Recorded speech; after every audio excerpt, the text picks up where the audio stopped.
नमस्कार दोस्तों, अगली क्लास पर्यावरण से संबंधित दूसरा टॉपिक पारिस्थितिकी तंत्र के घटक। अगले वीडियो में हमने पर्यावरण और पारिस्थितिकी के कुछ छोटे पॉइंट्स को लेके चर्चा किया था। आगे है पारिस्थितिकी तंत्र के घटक।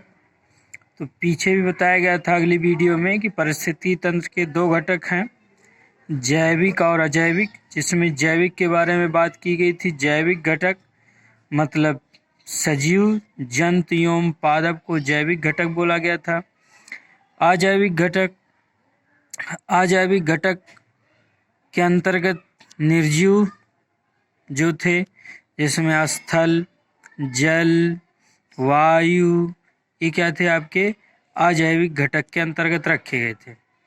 तो आगे जैविक घटक के भाग, जैविक घटक में किन किन चीज़ों को हम लोग सम्मिलित करते हैं। तो जैविक घटक के तीन घटक अंग हैं। एक है उत्पादक, दूसरा है उपभोक्ता और तीसरा है अपघटनकर्ता। उत्पादक, उपभोक्ता और अपघटनकर्ता। उत्पादक जो होते हैं, उत्पादक मुख्यतः पौधे होते हैं। मुख्यतः क्या पौधे ही उत्पादक होते ही हैं। पादप जगत में पौधों को पारितंत्र का उत्पादक कहा जाता है। पौधों को पारितंत्र का उत्पादक कहा जाता है। पौधों को पारितंत्र का उत्पादक कहा जाता है। ठीक है। पौधों के बारे में जानते हैं कि पौधे प्रकाश संश्लेषण क्रिया से भोजन बनाते हैं। प्रकाश संश्लेषण क्रिया से पौधे भोजन बनाते हैं। अब पौधों के प्रकाश संश्लेषण क्रिया से भोजन बनाने के लिए कार्बन डाइऑक्साइड की आवश्यकता होती है, जल की आवश्यकता होती है, सूर्य के प्रकाश की आवश्यकता होती है, और पर्णहरिम मतलब जो पौधों की पत्तियों में हरे रंग का पदार्थ क्लोरोफिल होता है, ठीक, उनकी जरूरत होती है। तो इन एक तरीके से चार चीज़ों की सहायता से पौधे अपना भोजन तैयार करते हैं। कार्बन डाइऑक्साइड पौधों को उनके पर्यावरण से मिल जाता है। जल जो है जड़ों के द्वारा वो मृदा से ले लेते हैं। सूर्य के प्रकाश से उनको एनर्जी मिल जाती है भोजन बनाने के लिए। और उनकी पत्तियों में उपस्थित पर्णहरिम क्लोरोफिल के द्वारा पौधे अपना भोजन प्रकाश संश्लेषण की क्रिया से बना लेते हैं। तो इस तरीके से पौधों को पारितंत्र का उत्पादक कहा जाता है। पौधों के बारे में अगली चीज, पौधे को स्वपोषी बोलते हैं। पौधे को क्या बोलते हैं? स्वपोषी बोलते हैं पौधे को। ठीक है, ये चीज है। फिर इसी उत्पादक है अगला। तो उत्पादक क्या होते हैं? उत्पादक जीव होते हैं, ठीक, ऐसे जीव होते हैं, मतलब जितने भी जीव जंतु हैं जो अपने भोजन का निर्माण स्वयं नहीं करते हैं, बल्कि अपने भोजन के लिए इन्हीं उत्पादक पे निर्भर रहते हैं। जो जीव जंतु अपने भोजन का निर्माण स्वयं नहीं करते, उपभोक्ता कहलाते हैं। और इनके बारे में कहा गया कि उपभोक्ता तीन प्रकार के, प्राथमिक उपभोक्ता, द्वितीयक उपभोक्ता और तृतीयक उपभोक्ता। तीन तरह के ये क्या हो गए? उपभोक्ता हो गए, प्राथमिक, द्वितीयक और तृतीयक उपभोक्ता। ठीक। तो प्राथमिक उपभोक्ता की बात करें तो प्राथमिक उपभोक्ता में आते हैं क्या? शाकाहारी जीव जंतु। प्राथमिक उपभोक्ता क्या है? शाकाहारी होते हैं। ठीक, प्राथमिक उपभोक्ता शाकाहारी होते हैं, मतलब ये जो होते हैं पौधों की पत्तियों और कोमल तनों को खाते हैं। जिसके अंतर्गत प्राथमिक उपभोक्ता की बात करें तो एक छोटा जीव है टिड्डा, बकरी, हिरण, गाय, भैंस मतलब कि जो शाकाहारी जंतु हैं वो प्राथमिक उपभोक्ता हैं। जो शाकाहारी जंतु हैं वो क्या है? प्राथमिक उपभोक्ता हैं। द्वितीयक उपभोक्ता की बात करें तो जो शाकाहारी जीवों को खाते हैं, मतलब कि इनकी बात करें तो मांसाहारी, ठीक है। जो द्वितीयक उपभोक्ता को खाते हैं वो क्या है? जो प्राथमिक उपभोक्ता को खाते हैं वो द्वितीयक उपभोक्ता कहलाते हैं, जिसके अंतर्गत मांसाहारी जीव होते हैं। मांसाहारी जीव की बात करें तो मेढक है, बिल्ली है, मेढक है, बिल्ली है, लोमड़ी है। ये क्या है आपके? ऐसे कुछ जीव जंतु जानवर जो हैं वो द्वितीयक उपभोक्ता हैं। तृतीयक उपभोक्ता जो प्राथमिक उपभोक्ता और द्वितीय उपभोक्ता को खाते हैं, ठीक, या फिर दोनों उपभोक्ताओं को खा लेते हैं। चाहे प्राथमिक उपभोक्ता को खाएं या द्वितीयक उपभोक्ता को खाएं, या फिर जो जीव प्राथमिक या द्वितीयक दोनों उपभोक्ताओं को खाते हैं वो कहलाते हैं क्या? तृतीयक उपभोक्ता। तृतीयक उपभोक्ता के अंतर्गत शेर आता है। तृतीयक उपभोक्ता क्या? शेर। मतलब कि एक तरह शेर हिरण को भी खा लेता है, जो कि हिरण क्या है? प्राथमिक उपभोक्ता है, ठीक है। और शेर लोमड़ी को भी खा लेता है, जो कि लोमड़ी क्या है? द्वितीयक उपभोक्ता है, ठीक। तो ये शेर जो है, या फिर कहा दिया जाए मोर, शेर है या फिर क्या कहा दिया जाए? मोर है बेटा, ठीक। तो शेर, मोर या फिर बाज की बात करें तो ये सब क्या है? द्वितीयक तृतीयक उपभोक्ता आते हैं। क्या आते हैं? तृतीयक उपभोक्ता आते हैं। इसी में बात करें तो उपभोक्ता के अंतर्गत आते हैं सर्वाहारी। एक चौथा है सर्वाहारी। तो सर्वाहारी के बारे में सभी जानते हैं कि ये उत्पादकों एवं प्राथमिक उपभोक्ताओं का सेवन करते हैं। सर्वाहारी ऐसे जीव होते हैं जो उत्पादक मतलब पेड़ पौधे एवं प्राथमिक उपभोक्ताओं मतलब शाकाहारी जीवों का सेवन करते हैं, वो कहलाते हैं सर्वाहारी, जिसके अंतर्गत आते हैं मनुष्य, ठीक है। मनुष्य किसके अंतर्गत आता है? सर्वाहारी। फिर इसी के अंतर्गत आता है बिल्ली, ठीक, कौवा, मोर, ये सब क्या है? हमारे सर्वाहारी हैं, ठीक। तो उपभोक्ता को इस तरीके से बताया गया। प्राथमिक उपभोक्ता जो शाकाहारी होते हैं, ठीक, एक तरीके से जो अपने भोजन के लिए उत्पादक पर पूर्णतः निर्भर होते हैं। फिर बताया गया द्वितीयक जो मांसाहारी होते हैं, जो प्राथमिक उपभोक्ता को अपना भोजन बनाते हैं।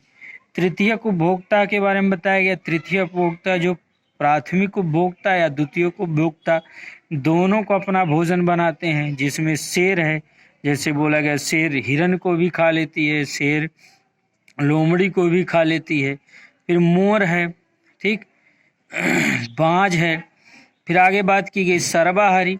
सर्वाहारी मतलब ऐसे जीव जो उत्पादकों एवं प्राथमिक उपभोक्ताओं का सेवन करते हैं, वो कहलाते हैं क्या? सर्वाहारी जीव, जिसके अंतर्गत हम सभी लोग मनुष्य सर्वाहारी के अंतर्गत आते हैं। फिर बिल्ली है, कौवा है, मोर है। तो ये जैविक घटक के दूसरे घटक अंग की बात थी, उपभोक्ता की बात थी। फिर जैविक के तीसरे घटक अंग की बात करते हैं, अपघटनकर्ता। जैविक के तीसरे घटक अंग की बात करते हैं क्या?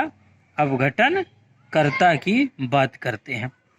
तो अपघटनकर्ता जो होते हैं ये मृत जीव जंतु को अपना भोजन बनाते हैं, ठीक है। ये जो है कहा गया है, ये मृत जीव जंतु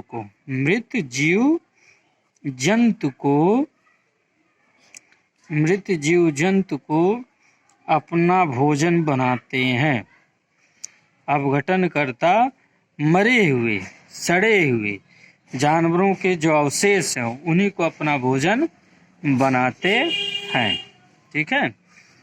ये मृत शरीर के कार्बनिक पदार्थों को साधारण भौतिक तत्वों में अपघटित कर देते हैं। मृत शरीर के जो कार्बनिक पदार्थ होते हैं उनको जो है साधारण भौतिक तत्व में अपघटित कर लेते हैं, जिसके अंतर्गत सूक्ष्म जीव आते हैं, जैसे है जीवाणु। ठीक है, जीवाणु। ठीक, जीवाणु जो है अपघटन करता है। कवक, कवक जो एक तरीके से कहो कुकुरमुत्ता, जो सड़े गले पदार्थों पर उगाते हैं, तो भी क्या है, अपघटन कर्ता के अंतर्गत आते हैं, ते होते हैं अपघटन कर्ता। ठीक, फिर पारिस्थितिकी की जैसे घटक बताए गए, दो घटक, एक जैविक और दूसरा बताया गया अजैविक घटक। तो अजैविक घटक के बारे में पिछले क्लास में चर्चा की गई कि अजैविक घटक के अंतर्गत क्या है, प्रकाश मतलब सूर्य का प्रकाश, वायु, जल, वायु जल मृदा, वायु जल मृदा, कार्बनिक पदार्थ, वायु जल मृदा कार्बनिक पदार्थ। मतलब कि इन सब चीज़ों, प्रकाश, वायु जल मृदा कार्बनिक पदार्थ आदि चीज़ों को की ज़रूरत जैविक चीज़ों को होती है, तभी जैविक चीज़ जो है वो अपना जीवन निर्वहन करेंगे। जैविक जीव जंतु जो है तभी, बिना अजैविक घटक के जैविक घटक नहीं हो सकते हैं, और बगैर जैविक के अजैविक घटक नहीं हो सकते हैं। दोनों जैविक और अजैविक घटक दोनों एक दूसरे के पूरक हैं। जैविक और अजैविक घटक की बात करें तो दोनों एक दूसरे के पूरक हैं। ऐसा नहीं हो सकता है कि हमारे पारिस्थितिकी तंत्र में एक ही घटक हो और सारा पारिस्थितिकी तंत्र चले। अगर किसी चीज़ की अधिकता हो जाए, जैविक घटक की अधिकता हो जाए, तब भी पारिस्थितिकी डिस्टर्ब होगा। अजैविक घटक की अधिकता हो जाए तब भी पारिस्थितिकी क्या होगा, हमारा अलग होगा। अब पारिस्थितिकी के प्रकार की बात करते हैं। पारिस्थितिकी के प्रकार, तो पारिस्थितिकी के दो प्रकार, पारिस्थितिकी के दो प्रकार हैं। पारिस्थितिकी के प्रकार, पारिस्थितिकी के प्रकार, पारिस्थितिकी के प्रकार, एक है प्राकृतिक, एक क्या है प्राकृतिक, और दूसरा है कृत्रिम। पारिस्थितिकी प्राकृतिक और कृत्रिम है। तो प्राकृतिक पारिस्थितिकी, प्राकृतिक जो पारिस्थितिकी है,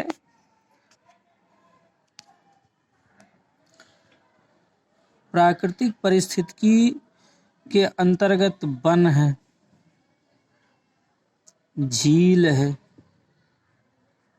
वन है, झील है, नदी है, नदी है, ठीक, समुद्र है, समुद्र है, ठीक, ये आदि ऐसे कुछ क्या है, ये प्राकृतिक हैं। ठीक है, जिसको मानव ने नहीं बनाया। वन, झील, नदी, समुद्र, ये पारिस्थितिक है। लेकिन कृत्रिम, कृत्रिम के अंतर्गत ऐसे घटक आते हैं जो कहीं न कहीं मानव द्वारा निर्मित है। ठीक है, जैसे कह दिया जाए, खेत की बात कर लें, तालाब, खेत, तालाब, बाग, खेत, तालाब, बाग, एक्वेरियम, मतलब जो ग्लास के अंतर्गत हम ग्लास शीशे के अंदर मछली पालन एक छोटा करते हैं, एक्वेरियम कृत्रिम है। ये क्या है, कृत्रिम पारिस्थितिकी के प्रकार हैं कि तालाब, बाग, एक्वेरियम आदि जो होते हैं क्या होते हैं, कृत्रिम। मतलब कृत्रिम जो कहीं न कहीं मानव हस्तक्षेप के द्वारा जो पारिस्थितिकी तैयार किया गया है वो कृत्रिम पारिस्थितिकी है। और जो पारिस्थितिकी जिसके जैविक अजैविक घटक में मुख्यतः जो है प्राकृतिक है, नेचर का जिससे पूरा अधिकार है, प्रकृति का है, वो क्या है, प्राकृतिक है। वो क्या है, प्राकृतिक घटक होते हैं। ठीक, फिर यदि बात करें कि सबसे बड़ा पारिस्थितिकी, तो सबसे बड़ा पारिस्थितिकी जो है समुद्र है। सबसे बड़ा पारिस्थितिकी कौन है, सबसे बड़ा पारिस्थितिकी कौन सा है, समुद्र है। ठीक, फिर सर्वाधिक अगर कहा जाए तो एक जैसे जो कटिबंध की बात करते हैं, उष्ण, शीत, उपोष्ण शीतोष्ण कटिबंध। तो उसमें उसके अंतर्गत बात कर लें, एक अलग से इम्पॉर्टेंट है, कई बार अक्सर एग्जाम में लगभग सभी परीक्षाओं में पूछा जाता है। अभी हाल के एग्जाम में इसमें बात करें तो समीक्षा अधिकारी के पेपर में प्रश्न पूछा गया और लगभग पूछा जाता है। कहा जाता है कि ये जो उष्ण कटिबंधीय पारितंत्र हैं, उष्ण कटिबंधीय पारितंत्र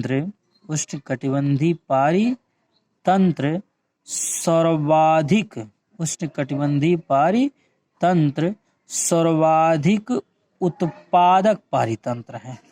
सर्वाधिक उत्पादक पारितंत्र हैं, मतलब अगर पारितंत्र की सबसे अधिक मात्रा पाई जाए तो उस किस क्षेत्र में पाई जाती है? उष्ण कटिबंधीय क्षेत्र में पाई जाती है। जो कि उष्ण कटिबंधीय क्षेत्र जो बताया जाता है कि 23.5 डिग्री उत्तर से 23.5 डिग्री क्या होता है, साउथ मतलब दक्षिण तक होता है उष्ण कटिबंधीय का क्षेत्र। ठीक, जैसे ये पृथ्वी है, ये क्या है, कहा गया पृथ्वी है, ये इसका इक्वेटर है, तो इसके 23.5 अंश उत्तर मतलब नॉर्थ और 23.5 अंश साउथ में, 23.5 अंश नॉर्थ और 23.5 अंश साउथ में। ठीक, ये पारिस्थितिकी होता है। ठीक, तो धन्यवाद। ये अगले क्लास में फिर अगली वीडियो में आपसे मिलेंगे। ये पारिस्थितिकी तंत्र के घटक के बारे में पढ़ा, बहुत ही इंपॉर्टेंट टॉपिक होता है, लगभग एग्जामों में कहीं कहीं प्रश्न इस टॉपिक से उठता है। आप लोग ध्यान दीजिएगा। बस एक निवेदन है कि हमारे चैनल को सब्सक्राइब करिए, ज़्यादा से ज़्यादा शेयर करिए, आगे जो भी वीडियो पढ़ें उसका अध्ययन करते रहिए, अपने सुझाव हमको हमारे कमेंट बॉक्स में देते रहिए। धन्यवाद।